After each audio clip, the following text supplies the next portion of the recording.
कौन चाहते हैं कि दरिद्रता मुझसे निकल जाए?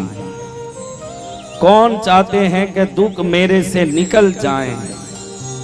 तो ऐसे विभिन्न चीजों को निकलवाने का जो मंत्र होता है, देखो मंत्र, बीज मंत्र एक होता है। क्या होता है? बीज मंत्र यानी क्या? लक्ष्मी का बीज है श्रीम, इसको बीज मंत्र बोलते हैं। बीज डालोगे खेत में, पानी रोज डालोगे, वो अंकुरित होके पौधा बन के, पेड़ बन के, फूल देगा, फल देगा, फायदा देगा। इसीलिए हृदय रूपी खेत में मंत्र रूपी बीज को स्थापित करके जप रूपी जल डालते रहोगे तो आनंद रूपी फल मिलेगा। इसलिए इसको बीज मंत्र कहते हैं। बीज मंत्र। तो सरस्वती का बीज मंत्र क्या है बेटा? अरे कौन सब पैदा होके आ गए मुझे? अभी तो लक्ष्मी का श्रीम बोला, तो सरस्वती में भी श्रीम। हाँ, बहन भी बहन है न पत्नी भी बहन है बोलोगे तो कैसे होगा भाई? हाँ, बहन तो बहन होगी, पत्नी कैसे बहन होगी? सरस्वती का क्या है? एम नहीं, वहम नहीं, आईम। क्या? हाँ, एम नहीं, एम तो बहम है। आईम काम, आपको कोई काम नहीं हो रहा हो, किसी काम को पूरा करना हो, किसी व्यक्ति ने आपके जीवन से दूरी बना ली, उससे आपको फायदा है लेकिन वो दूर हो रहा है आपसे, तो इसको आकर्षण कामराज बीज बोलते हैं। क्लीम। क्या बोलते हैं? क्लीम। सुबह में 12 बार क्लीम बोलोगे, उठते ही नहा धो के शुद्ध होके टिक्की तिलक लगा के 12 क्लीम रोज बोलोगे। मेरे ख्याल से 12 क्लीम बोलने में ज्यादा से ज्यादा 4 सेकंड लगेंगे। 1 सेकंड में 3 क्लीम बोल सकते हैं। कितना क्लीम? रोज 12 क्लीम बोलोगे तो आपके आभा मंडल में आकर्षण की शक्ति इतनी बढ़ जाएगी, अमेरिका के आदमी को सोचोगे तो भी कुछ दिनों में वो आपको आके मिलने पहुंच जाएगा। इतनी शक्ति कामराज बीज। समझ रहे हो ये बात? जहां जगह है वहां बैठ जाओ ना मेरे भाई। ये बात जगह तो है नहीं। कुंभ मेला में मरते कैसे लोग? अगर हमें में विवेक हो तो कुंभ मेला में कोई नहीं मरता। हम देखते हैं कि मुझे बचना है, तो ये मुझे बचना है जो स्वार्थ है, हजारों को मार के ही खुद को बचाता है। ये है स्वार्थ। वो हजारों को मारता है फिर खुद बच। बहन ओम शांति हो गया तुम्हारी जगह। भैरू जी नाराज हो गए तुम पर। शिव का अवतार भैरू जी बोल के, भैरू जी का अवतार की कथा सुनते समय उठ के गई। क्या करें, प्राकृतिक विपदा भी तो होती है। देखो, हमको अच्छे समय में पेशाब लगे, अच्छे समय में कुछ नींद आ जाए तो समझना कि ये भी कर्मों का ही कोई कारण है। जो उसी समय पेशाब क्यों लगे मरे? जो लगना था 1 घंटा पहले लगे, 1 घंटा बाद लगे, वो भी ट्रंकाल इसी समय क्यों बजा रहा? वो कह रहा है तू नहीं सुनना, जा उठ के यहाँ से। तब वो जा रही है। हमारे कण कण में दाने दाने पर लिखा है खाने वाले का नाम। एक दाना भी मुंह में नहीं घुसेगा जब आपके लिखे नहीं हो वो दाना। एक चावल कहां से प्रयाण करके आता है सोचो? खेत से निकलता है। 6 महीने तक क्या खेत में बारिश नहीं हुई, तूफान नहीं आया, हवा नहीं आया, तो भी वो फसल में टिका रहा। फिर किसान ने निकाला, राइस मिल में ले गया पॉलिश करने, वहां भी टिका। फिर मंडी में आया, वहां भी टिका। फिर दुकान में आया, वहां भी टिका। फिर घर में आया, वहां भी टिका। फिर भगोने में आया, वहां भी टिका। थाली में आया, वहां भी टिका। मुंह में आया तो उस समय गिर गया। क्या लिखा नहीं है वो दाना? दाना दाना लिखा है खाने वाले का नाम। जितना भोजन आपको मिल रहा है, ईश्वर ने पहले ही उस पर नाम लिख दिया कि ये आइटम इनके मुंह में जाएगा। हाँ, ये भाई अभी 2 दिन से सबको खिला रहे हैं, क्योंकि यहाँ जो भोजन बन रहा है पहले से आपके नाम से रिजर्व हुआ है। इसको हम भंडारा बोले, अन्नदान बोले, बड़ी गलती कर रहे हैं। हम हमारा माल खा रहे हैं, उसका पुण्य उनको भी मिल रहा है। दोनों तरफ से फायदा है। आप किसी का खा ही नहीं सकते, जो आपका नहीं है आप कैसे खाओगे? और आपका है वो कौन खिलाएगा? तो बदले में पुण्य इतना आ गया कि अगले साल देखो तो आनंद और अनंत गुना हो जाएगा। जय जय गुरुदेव। पुण्य बढ़ रहा है। तो महाराज सूर्य देव की शादी हुई। सूर्य देव की पत्नी आई उषा नाम की देवी। उस देवी का नाम क्या था? उषा देवी। सुन लो, ये सब सुनने, ये नाम बोलने से ज्योतिष कहता है कि सूर्य खराब है, थोड़ा जाप करो। आप क्या कर पाते हो? कथाओं में फायदा यही है कि जो हम कर नहीं पाते, गुरु महाराज वो सब नाम हमारे मुंह से निकलवा देते हैं, वो जाप हो जाता है। आपने सुना होगा कि सुबह के समय को उषा काल कहते हैं। कितने लोगों ने ये सुना है? उषा काल सबने सुना है? ऐसे फोकट में हाथ नहीं उठाना, सच्ची में ही सुना। तुम लोग तो राजस्थानी भोपे और ताबीज न खंडे ने यही सुने। मैंने ये देखा है, दक्षिण में जितनी शास्त्र आचार और जितना क्रिया विवेक है और ज्ञान है, ऐसा इन प्रांतों में नहीं है। यहाँ खाली ये फोकट के कोई भी मंदिर में घुस जाए, बीड़ी पीने वाला, सिगरेट पीने वाला, कोट पहना हुआ, वो भी जाके शिवलिंग पर अभिषेक करें। हमारे यहाँ तो गर्भगृह से बाहर से ही दर्शन करना, अंदर प्रवेश नहीं है। यहाँ कोई कहीं भी घुस जाएगा। परमात्मा अनंत कृपालु है तो तू कहीं से बंधन करेगा, जरूर कृपा मिल जाएगी। हाथ लगा के अपनी अशुद्धि उन पर क्यों डालना?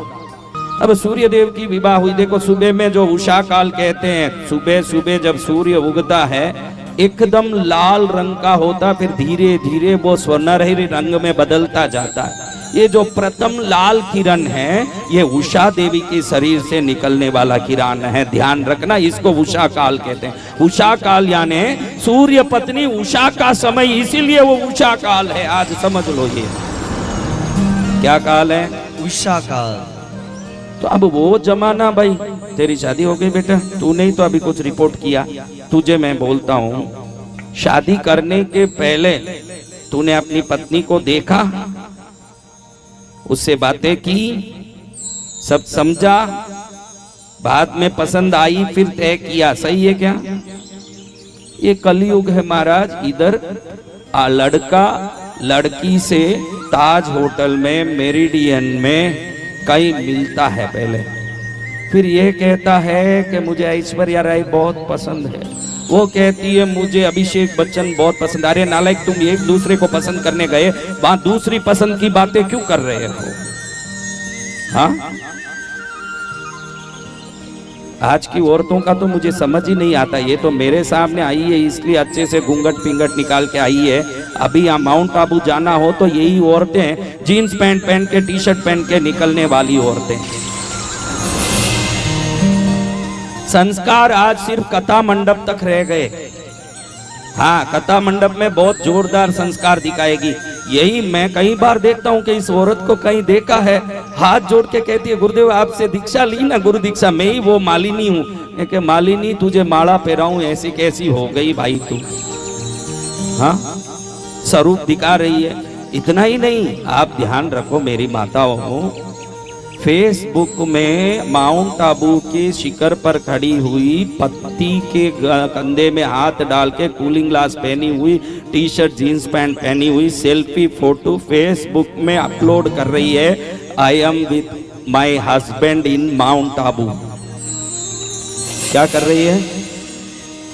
ये तुम लोग करते हो कि नहीं? देख लो, झूठ बोलो तो कोई नहीं करती होती तो बेचारी सीधी है, अनपढ़ है, ऐसा ही है। ज्यादा पढ़े ज्यादा अनाचार फैल रहा है। कोई गलत समझो, आप जानो। हाँ, अब ये फोटो जो डाला उसमें क्या लिखा नीचे बोलो? मैंने बोला ना अभी, बोलो। इन माउंट आबू। तो इसको 564 लोगों ने लाइक कर दिया। कितने? 564।